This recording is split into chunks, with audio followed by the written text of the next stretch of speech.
आज हमारे पास जो लेटर है वो किसी रिसर्च पेपर या आर्टिकल से नहीं आया है। नहीं, ये कुछ बहुत ही पर्सनल है। हाँ, सतारा महाराष्ट्र से अर्जुन कुलकर्णी ने हमें ये लेटर भेजा है और इसमें उन्होंने अपने बचपन के एक ऐसे अनुभव के बारे में लिखा है जिसने उनके लिए घर और सुरक्षा के मायने कह सकते हैं हमेशा के लिए बदल दी। बिल्कुल।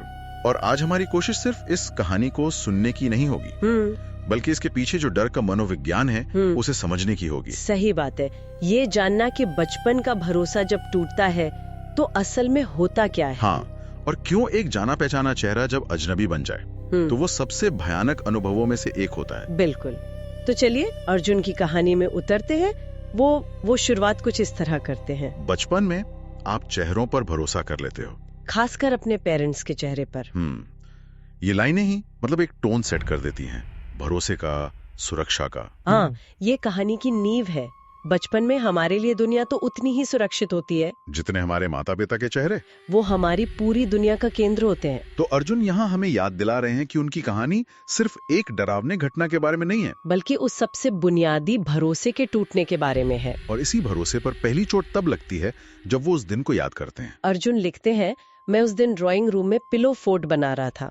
एक बहुत ही आम मासूम सा मंजर है। हाँ, एक बच्चा अपने ही बनाए किले में खेल रहा है, अपनी ही दुनिया में। घर बिल्कुल शांत था, और यही शांति आने वाले तनाव को और बढ़ा देती है। ये हॉरर का एक क्लासिक टूल है। बिल्कुल। नॉर्मल माहौल को डिस्टर्ब करना। हाँ, घर की शांति, बच्चे का खेल, ये सब सुरक्षा का प्रतीक है। और कहानीकार हमें इसी कंफर्ट जोन में ले जाकर फिर उसे तोड़ता है। हाँ, और वो टूटता है एक बहुत ही साधारण सी आवाज से।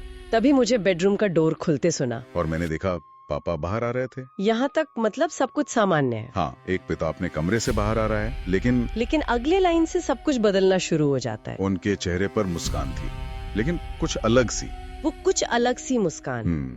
यहीं से कहानी अनकैनी वैली के दायरे में दाखिल होती है। अच्छा, ये अनकैनी वैली का जो कॉन्सेप्ट है, हाँ, ये कहता है कि जब कोई चीज इंसान जैसी दिखती है पर पूरी तरह से इंसान नहीं होती, तो वो हमें सबसे ज्यादा असहज और डरावना महसूस कराती है। बिल्कुल, जैसे कोई रोबोट जो बिल्कुल इंसान जैसा दिखे पर उसकी हरकतें थोड़ी सी अलग हों, या फिर ये मुस्कान जो असली ना लगे। हाँ, क्योंकि ये दिमाग को कंफ्यूज कर देती है। आप एक जाना पहचाना चेहरा देख रहे हैं अपने पिता का, लेकिन उस पर जो एक्सप्रेशन है वो गलत है, वो मेल नहीं खा रहा। अर्जुन आगे उस मुस्कान को और विस्तार से बताते हैं। वो स्माइल कर रहे थे पर उनके लिप्स हिल नहीं रहे थे। ये डिटेल तो रोंगटे खड़े कर देने वाली है। देखो, ये एक छोटी सी असंभव सी डिटेल है। एक ऐसी मुस्कान जिसमें होठ ना हिले, ये फिजिकली मुमकिन नहीं है, और यही बात उस चीज को इंसान के दायरे से बाहर कर देती है। वो आप पापा नहीं रहे, वो पापा जैसी दिखने वाली कोई चीज बन गए हैं। डर का असली स्रोत यही है, जो परिचित है उसका अपरिचित हो जाना। और ये अजीब हरकतें सिर्फ चेहरे तक सीमित नहीं थी,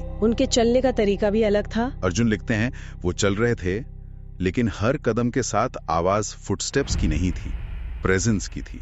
प्रेजेंस की आवाज। इसका क्या मतलब हो सकता है?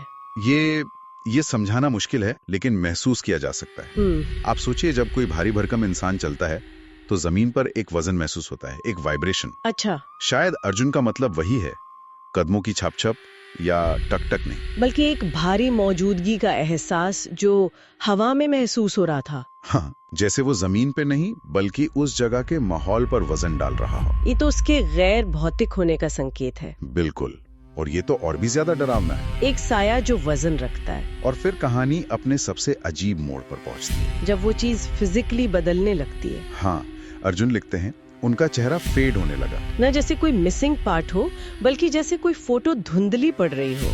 ये विजुअल बहुत शक्तिशाली है। वो चीज टूट नहीं रही, मिट रही है, जैसे किसी पुरानी फिल्म का फ्रेम जल रहा हो या पानी में स्याही घुल रही हो। ये इस बात को और पक्का करता है कि वो जो भी था वो ठोस नहीं था। वो एक तरह का वहम था, एक परछाई जो एक शक्ल लेकर आई थी। और उसका अंत भी उतना ही अजीब है। और फिर वो हॉलवे के एंड तक पहुंचते पहुंचते गायब हो गए। कोई धमाका नहीं, कोई चीख नहीं, बस गायब, जैसे कभी थे ही नहीं। यहाँ तक कि घटना अपने आप में भयानक है, लेकिन मेरे लिए कहानी का असली साइकोलॉजिकल हिस्सा इसके बाद शुरू होता है। उस बच्चे का रिएक्शन। बिल्कुल सही कह रही हैं। घटना के बाद जो होता है, हाँ, वो उस घटना से भी ज्यादा बताता है। अर्जुन लिखते हैं, मैं चिल्लाई नहीं, मैं बस छिप गई। ये बहुत अजीब है ना।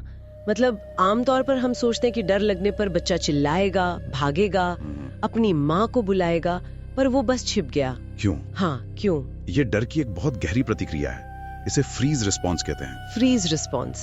जब खतरा इतना बड़ा और समझ से बाहर हो कि लड़ने या भागने का कोई मतलब ना रहे, तो दिमाग अक्सर फ्रीज हो जाता है। अच्छा।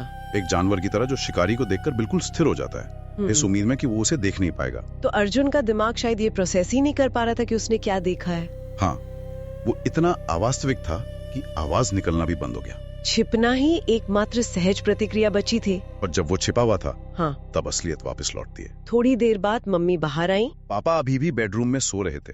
ये कंफर्मेशन है कि जो उसने देखा वो उसके पिता नहीं थे। लेकिन इसके बाद जो होता है वो कहानी में एक और परत जोड़ देता है। माँ की प्रतिक्रिया। हाँ, माँ का रिएक्शन इस कहानी का सबसे रहस्यमय हिस्सा है। अर्जुन बताते हैं, उसी दिन मम्मी ने घर के पुराने पेंटिंग्स उतार दिए। उन्होंने कोई सवाल नहीं पूछा। नहीं। ये नहीं पूछा कि अर्जुन डरावा क्यों है। हाँ। उन्होंने बस घर की पुरानी पेंटिंग्स उतार दी। ये बहुत ही अजीब कनेक्शन है। इसका क्या मतलब निकाला जा सकता है? इसके कई मतलब हो सकते हैं। एक संभावना तो ये है कि माँ को शायद उस चीज के बारे में पहले से पता था।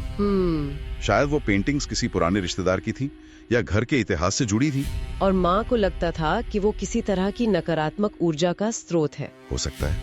हो सकता है कि उन्होंने अर्जुन की हालत देखकर अंदाजा लगा लिया हो कि घर में कुछ गलत है। उसे बचाने के लिए कुछ ठोस नहीं कर सकते, तो आप वो करते हैं जो आपके कंट्रोल में है। शायद घर का माहौल बदलना, पुरानी चीजें हटाना उन्हें कंट्रोल का एहसास दे रहा था। लेकिन जो भी हो, उनका सवाल ना पूछना ये इशारा करता है कि वो उस डर को नाम नहीं देना चाहती थी। शायद वो मानती थी कि उस चीज के बारे में बात करने से वो और शक्तिशाली हो जाएगी। और ये बात कहानी को और भी ज्यादा दुखद बना देती है। वो बच्चा उस डर में अकेला रह गया। और उस दिन के बाद सिर्फ माँ का व्यवहार ही नहीं बदला, पूरा घर ही बदल गया। अर्जुन लिखते हैं, और तब से शाम के बाद घर कभी भी गर्म नहीं लगा। ये साइकोलॉजिकल इम्प्रिंटिंग का एक बेहतरीन उदाहरण है। इसका मतलब है कि एक बहुत मजबूत भावनात्मक घटना, जी, खासकर डर या सदमे वाली, किसी जगह की हमारी याद और एहसास से इतनी गहराई से जुड़ जाती है कि वो जगह हमेशा के लिए बदल जाती है। घर की दीवारें वही हैं, फर्नीचर वही है, लेकिन उस घटना की याद ने उस जगह के एहसास को हमेशा के लिए ठंडा कर दिया है। वो ठंड असल में उस डर की गूंज है जो अब उस घर का हिस्सा बन चुकी है। वाह, तो वो ठंड कोई भूत प्रेत की मौजूदगी नहीं है, बल्कि अर्जुन के अपने मन का डर है जो उस जगह पर प्रोजेक्ट हो रहा है। बिल्कुल। और ये डर इतना गहरा है कि वो समय के साथ गया नहीं, बल्कि और फैलता गया। कहानी का आखिरी हिस्सा इसी स्थायी प्रभाव के बारे में है। अर्जुन कहते हैं, मैंने उस चेहरे को फिर कभी नहीं देखा। लेकिन कुछ और भी था जो कभी वापस नहीं आया। वो यहाँ किस चीज की बात कर रहे हैं? सुरक्षा के एहसास की, बचपन की मासूमियत की। वो भरोसा कि घर दुनिया के सबसे सुरक्षित जगह है और माता पिता हमेशा रक्षा करेंगे। वो चीज उस दिन हमेशा के लिए चली गई। जब आपका अपना घर, आपके अपने पिता का चेहरा ही डर का स्रोत बन जाए, तो आप फिर कभी दुनिया में पूरी तरह सुरक्षित महसूस नहीं कर सकते। और ये एहसास कितना गहरा था, वो अगली लाइन में बताते हैं। उस दिन के बाद घर के आफ्टरनून लाइट में भी एक ठंड सी महसूस होती थी। शाम या रात की ठंड तो समझ आती है, लेकिन दोपहर की रोशनी में? हाँ, क्योंकि धूप और रोशनी को हम गर्माहट, सुरक्षा, सच्चाई से जोड़ते हैं। जब डर इतना गहरा हो कि वो दिन के उजाले को भी भेद दे, तो इसका मतलब है कि सुरक्षित महसूस करने की कोई जगह बची ही नहीं है। अंधेरे का डर तो स्वाभाविक है, लेकिन जब उजाले से भी डरने लगे, तो ये दिखाता है कि डर बाहर नहीं बल्कि आपके अंदर बस चुका है। और कहानी का अंत एक ऐसी बात पर होता है जो इस पूरे अनुभव को एक नए और भी ज्यादा भयानक स्तर पर ले जाती है। अर्जुन कहते हैं, और जब भी मैं वो स्माइल याद करती हूँ, मुझे एक बात समझ आती है। और वो बात ये है, जो बेडरूम से बाहर आया था वो सिर्फ मेरे पापा जैसा नहीं दिखता था। उसे पता था मेरे पापा का चेहरा कैसा। ये तो पूरा खेल ही बदल देता है। हाँ। इस एक लाइन में क्या कितना वजन है। बहुत ज्यादा। ये इस घटना को एक संयोग, मतलब एक रैंडम या एक साधारण भूत की कहानी से उठाकर साइकोलॉजिकल हॉरर में ले जाता है। इसका मतलब है कि वो जो भी एंटिटी थी, हाँ, वो अंधी नहीं थी। उसने यूं ही कोई शक्ल नहीं ले ली थी। उसने जानबूझकर अर्जुन के पिता का चेहरा चुना था। ये एक सोची समझी हरकत थी। तो ये सिर्फ दिखना नहीं बल्कि एक चयन था, एक हथियार की तरह। बिल्कुल। वो एंटिटी जानती थी कि इस बच्चे का सबसे बड़ा भरोसा और सबसे बड़ी कमजोरी क्या है? उसके पिता का चेहरा। और उसने उस भरोसे का इस्तेमाल उसे तोड़ने के लिए किया। ये एक नकल नहीं बल्कि एक भावनात्मक हमला था। वो चीज सिर्फ डराना नहीं चाहती थी, वो शायद उस भरोसे को खाना चाहती थी, उसे खत्म करना चाहती थी। तो उस चीज का मकसद सिर्फ अपनी मौजूदगी जताना नहीं था, बल्कि ये दिखाना था कि जिस चीज पर तुम सबसे ज्यादा यकीन करते हो, मैं वो भी छीन सकता हूँ, उसे भी बिगाड़ सकता हूँ। हाँ, और यही इस कहानी को इतना प्रभावी बनाता है। असली डर उस अजीब दिखने वाले फिगर का नहीं है। असली डर इस एहसास का है कि कोई अनदेखी ताकत है जो आपके सबसे निजी, सबसे सुरक्षित रिश्तों को जानती है और उन्हें आपके ही खिलाफ इस्तेमाल कर सकती है। तो अगर हम इस पूरी कहानी से कुछ मुख्य बातें निकालें तो वो क्या होंगी? मेरे लिए तो सबसे बड़ी बात अनकैनी वाली का कॉन्सेप्ट है कि कैसे जो चीज लगभग सही हो पर पूरी तरह नहीं, वो सबसे ज्यादा डराती है। मेरे लिए सबसे बड़ा टेकअवे है सुरक्षा का भ्रम। हम मानते हैं कि हमारा घर, हमारा परिवार, ये सब एक किला है, लेकिन ये कहानी याद दिलाती है कि कभी-कभी सबसे बड़ा खतरा उसी किले के अंदर एक जाने पहचाने चेहरे का मुखौटा पहनकर आ सकता है। सही बात है।